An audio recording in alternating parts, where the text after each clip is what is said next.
Coach Corey Wayne, and this is my video coaching newsletter. And the topic of today's newsletter is going to be, she ignored me on purpose? How could she do this? This is outrageous. I've got 3 emails to go through with you today, and these are, one guy's in the UK, one guy's in Gambia, West Africa, and another guy, I think he's in the United States. So what you get to see is this is kind of a global issue, and if you've been following me for a while, you know that as I talk about in my book 3% Man, that no matter where you are, women are going to respond the way they're going to respond. So I teach you naturally and innately what women respond to that creates attraction, and obviously what turns them off. And so what you're going to see with these emails is these guys are doing things that turn these women off. And on top of that, they're in situations with these girls where the girls really weren't that into them, and then they didn't do themselves any favor. And so this is part, you probably heard me say many times about loving yourself and valuing yourself. If you love and you value yourself, if somebody doesn't reciprocate, you're going to be like, hey, it's their loss. I'm going to find somebody that wants to hang out with me and is excited to see me. But if you don't value yourself and you don't think you have a lot to offer, then when you get ignored, that action from that other person matches your belief about yourself. So it seems normal. Oh, I'm getting ignored. I'm a piece of shit. She's treating me like a piece of shit. Oh, this is normal. Let me continue reaching out and pursuing her. So it becomes a self-fulfilling prophecy. That's why a big part of this is all about your mindset and how you look at yourself. And when the other person doesn't want to play tennis with you, so to speak, it's just time to walk off the court and go find a different tennis partner.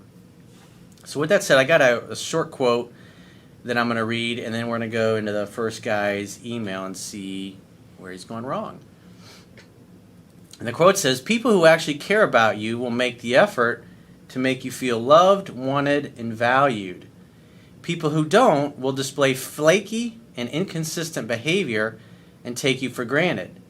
People will treat you in response to your self-perception and what you invite and allow them to get away with. Always go where you are wanted, welcomed, and celebrated, not where you are merely tolerated. You've also probably heard me say in the past, no one will ever do or say anything to you that you don't invite them to do. And a lot of these, all 3 of these guys are doing things. In essence, they're inviting more of this kind of behavior through their own actions without realizing it. So let's go through the first guy's email. It says, hi Corey, your videos have been extremely helpful. I've read How to Be a 3% Man book and will be reading it another 14 times. So obviously he's new and he's been through it one time. I would say first critique, that's a little bit part of the problem. That's why I say you got to read this 10 to 15 times, because what you're doing when you read 3% Man 10 to 15 times is you're undoing all of that programming that we've all grown up with from TV and the medias and just cultural and societal norms that are just simply not accurate, especially when it comes to romance and human behavior. And so it's like you have, in essence, like a computer program, if you will, running around in your mind that's kind of like a virus. It's like a mind virus. And it's sandbagging your success, and you don't even know it's there. And that's why reading the book over 10 to 15 times, it teaches you a new mindset, a new way to think, so you can spot patterns in other people, patterns of behavior, and respond appropriately. It makes you intuitive, almost a little bit psychic, if you will.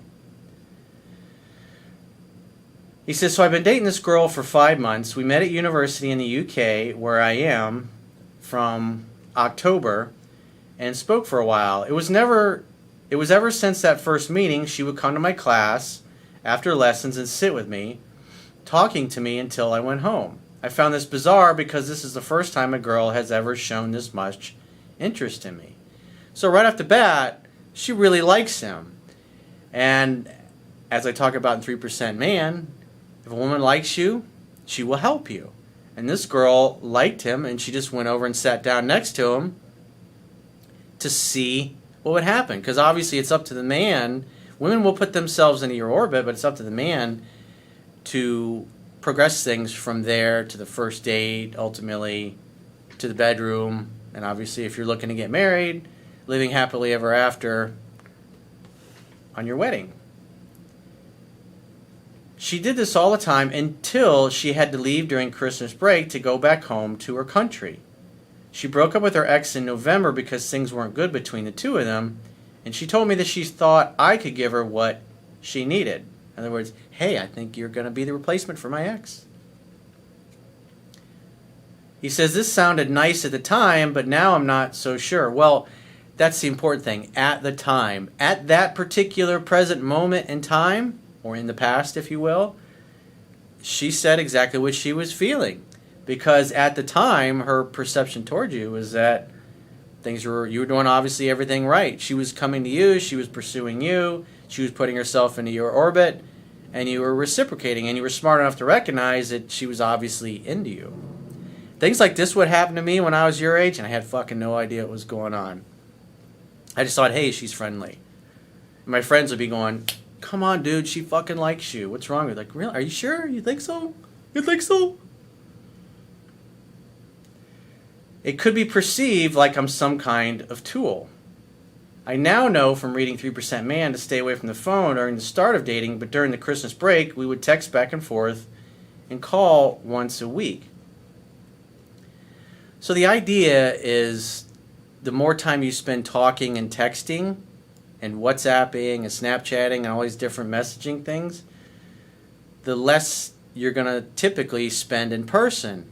And if you're trying to get close physically with somebody and create some romance, you're not going to do that through a digital device. All you're going to end up doing is becoming her emotional tampon, her plaything, and something to keep her amused when she's not around the guy she's sleeping with. That's harsh, but you got to be real. She would text me and say that she missed seeing me in real life, so when she returned, I suggested going to her place to make dinner and hang out. We were intimate before we even made anything, haha. After that night, we spent more time together and dated on the weekends due to school. She was very into me through her actions. We would more often than not call each other most evenings and talk. As it got to March, the lockdown started and she had to fly back to her home. I assume it was in another country. Her communication pretty much dropped. So when you're in this kind of a situation where now you're long distance, because this happened to pretty much everybody, that with the coronavirus, it's like in some places you're not allowed to travel from city to city. So it's like, what do you do in that situation? I did a video about it, about the topic social distancing, dating and social distancing, I think was the name, if I remember right.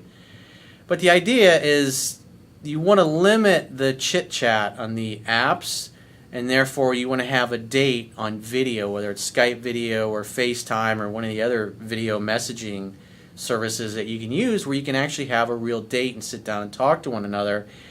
And then just like because in normal times, if she was in your city, you might be texting back and forth or whatever, responding her text and letting her do most of that, doing 70, 80, 90% of the initiating. Then it's always her idea, and you don't have to worry about over pursuing. And so that same method applies, and then instead of a physical in-person date, you're doing the video dates. And the video dates are just like a normal date because you see each other, you can react to each other's body language, tone of voice. It's going to be the closest that you can get to being there with that person. But if you just constantly are on the phone chit-chatting, you're not really having kind of dates. And then what happens is the woman starts to back off, and then the guy starts to call and text more, and then she starts to back off more. The guy senses there's something wrong. Typically, they start confronting her. What's wrong? You seem distant. No, I'm just confused. I'm busy. And then you get these BS excuses that kind of don't really make sense. And that gets a lot of guys into trouble because then they really start pursuing and they literally just chase the girl right out of their lives to where they just get ghosted.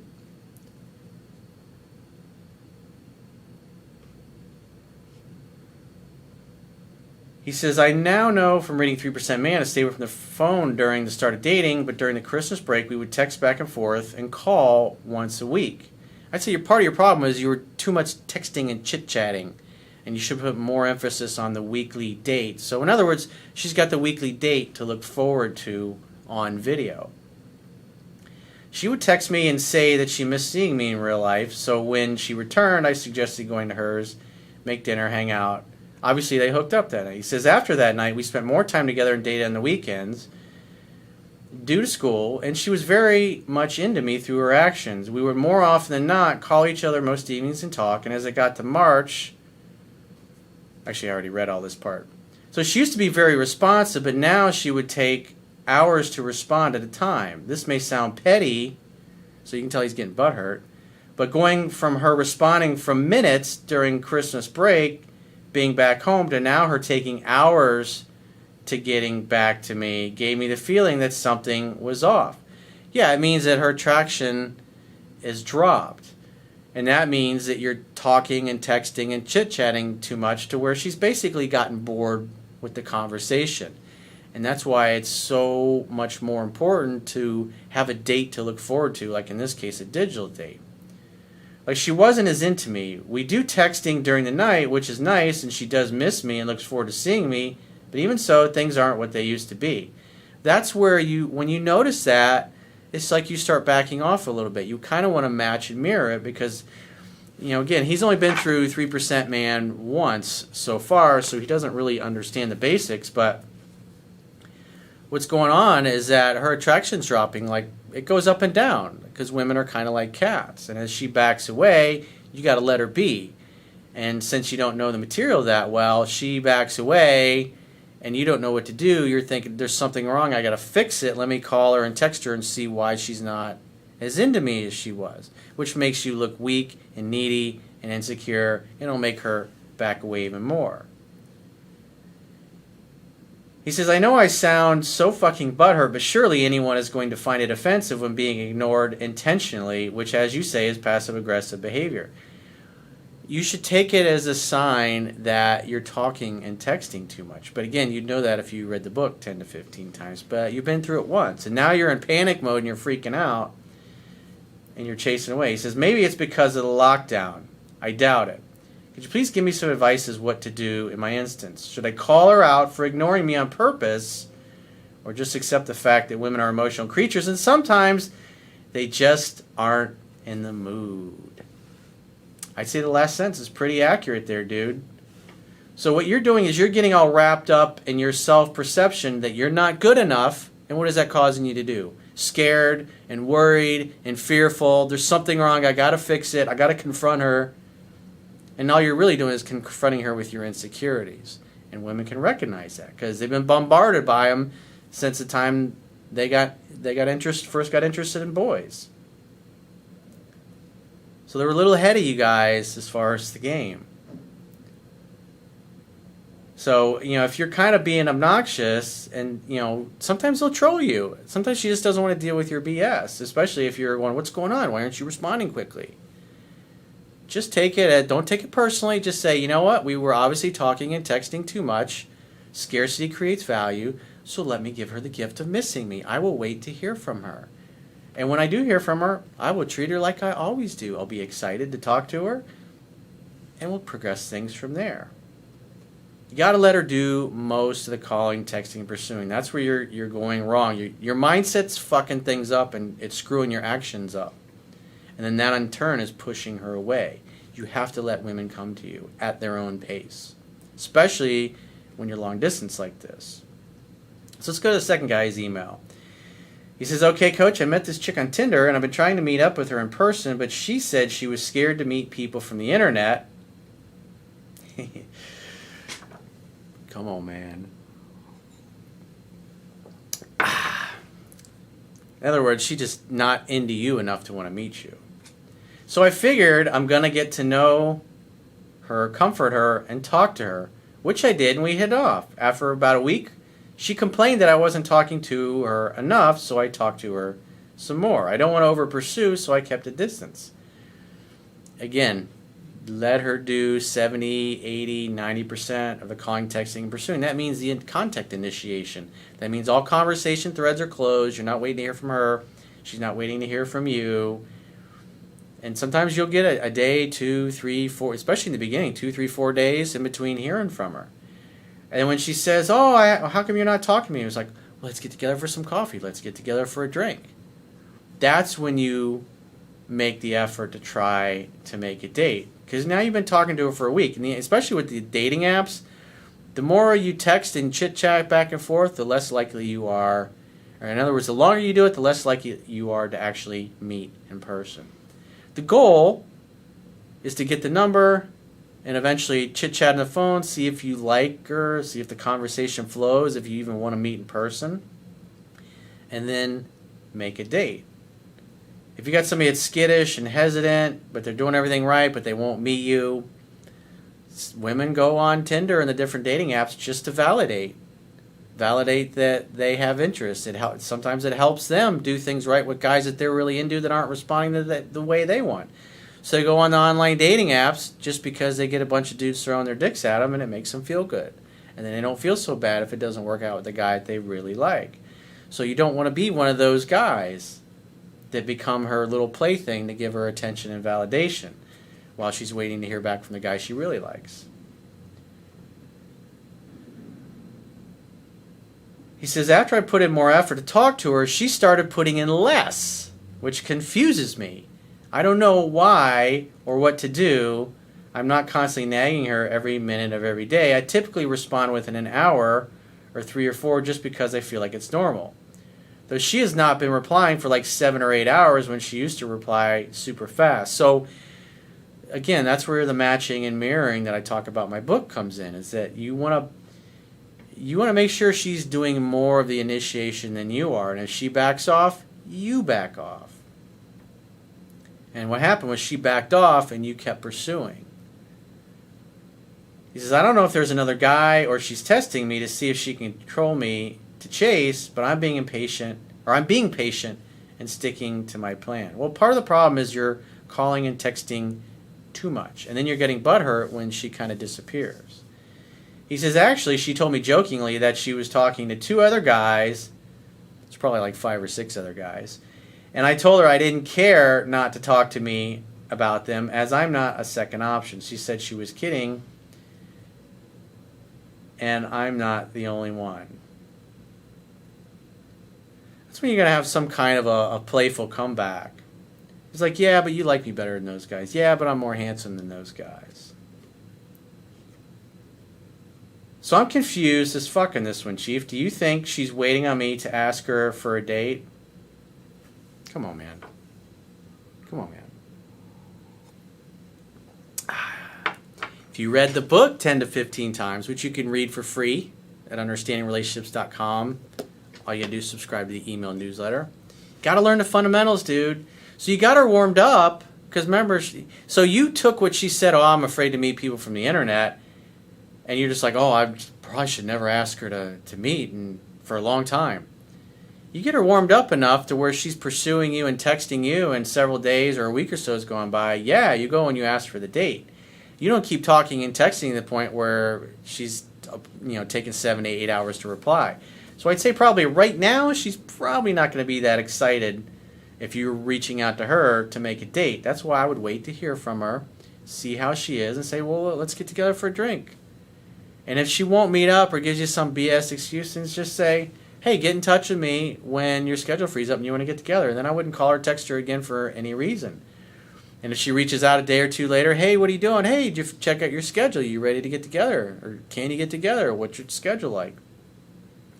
And she gives you I'm not sure yet. And you're like, okay, well, give me a call when you change your mind, or give me a call when you're available, just like right out of 7 Principles, Get an X Back. And then after that, if she keeps calling and texting you, talk for 2 to 3 minutes max on the phone, send 1 or 2 text replies, maybe 3 back and forth total, and say, hey, I got to run. It was great hearing from you. Keep in touch. And then don't ever bring up getting together again, and don't talk for very long. And she's going to notice right away that you're kind of busy, that you're not really putting the energy in that you were before. Almost like somebody else has your attention.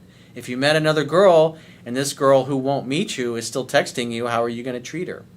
Think about it from that perspective. So let's go to the final guy's email. He says, "Hi, Coach. I'm writing from Gambia, West Africa. I met this girl in 2016, and since then I've been following her, and she rejected me a couple of times with excuses and freaking out because I was so madly in love. Then I stopped calling her for about 9 months, and last year in October of 2019, on my birthday, she called and wished me a happy birthday, which I was surprised, and a few minutes later I sent her a message on WhatsApp, and she responded, 'Can we have a drink one of these days because it's a long time?' And immediately I said yes, sure, and then we went on a date the following weekend."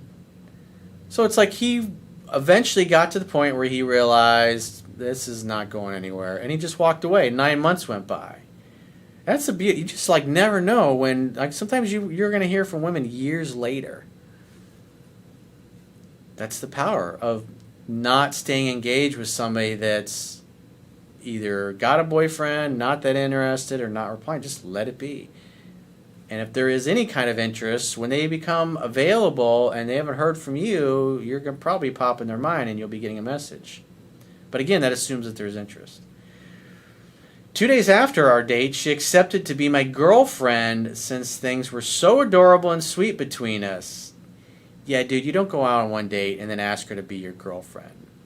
Bad, bad, bad, bad way to go. Too much too soon. Tells me, obviously, you didn't read the book. You got to read the book. You got to learn the fundamentals. It's free to read on my website. All you need is an email address, which I know you have because you sent me this email. That's all you got to do, dude. You got to learn the fundamentals. You got to participate in your own rescue. So it's like you basically went right back to doing everything that turned her off a year ago, almost a year ago. Things have been so adorable and sweet between us until after Valentine's week. We were together on Valentine's Day, but soon after she left my house, there's no mutual communication between us. I will call and text every now and then, but she'll never initiate any call or SMS for nearly 2 months. And I asked her what's wrong. Bad move. She said she's working and is not given time to communicate. Right. Makes total legit sense. So I became worried. One thing, she'll always pick up my call and return my SMS, but why is she not initiating any call or SMS? It's my worry. Because you're doing all the chasing and acting like a woman. And she's doing nothing. And you did not notice that she backed off, and you kept pursuing, and it sounded like you became clingy, needy, and stalkerish, and now she has the same perception of you that she did in October of 2019. To be frank, I used to buy her gifts, and in fact, when Corona broke out, I asked her to pick up hand sanitizer from the pharmacy, but still she didn't pick it up, and even though I paid already, I'm confused. It just means she's not that into you, bro. That's reality. You're assuming that she likes you, but you're ignoring the fact that she's acting like somebody that has no interest, and yet you're proceeding like normal. Because that's what they teach you in the movies. You get blown off and ignored, you just keep pursuing. It doesn't work that way in the real world. On June 15th of 2020, I messaged her so that we could have dinner or walk at the beach, and she replied, "Let me check and get back to you." Since then, I didn't hear from her. I have not been calling her too since that reply, so I'm thinking no contact again. What do you think of this and her behavior? Well, it sounded like when she came back, she was into you, and then you quickly exhibited all the same behaviors that turned her off a year ago. So my suggestion, read the book 10 to 15 times. At this point, I would let her do 100% of the calling, texting, and pursuing. Wait to hear from her. When you do, make a date. And if you have a date with her again, stop talking about boyfriend, girlfriend. Stop trying to lock her down to a commitment or any of that bullshit. Let her bring it up. You're doing the opposite of what I teach right now. And you're just simply not going to be successful. When you did follow the things that I teach, especially walking away after she blew you off a year ago, she came back to you. So there was interest on her part. But you quickly turned her right back off again, and now you're kind of back where you started, back at square one and nowhere. So it's a lot of guys do this. They back off, they go no contact, and the girl reaches out, and they go right back to the same behavior, needy, insecure behavior that chased her out of their lives the first time around. So read the book 10 to 15 times. Let her do most of the calling, texting, pursuing. You're doing way too much pursuing and ignoring the fact that she backed off. So if you're in a situation and you're scratching your head and going, what the fuck, I can't figure this girl out, and you'd like to talk to me, you can book a coaching session at understandingrelationships.com. Any page of my website, click the products tab, and you can book a coaching session with me. And until next time, I will talk to you soon.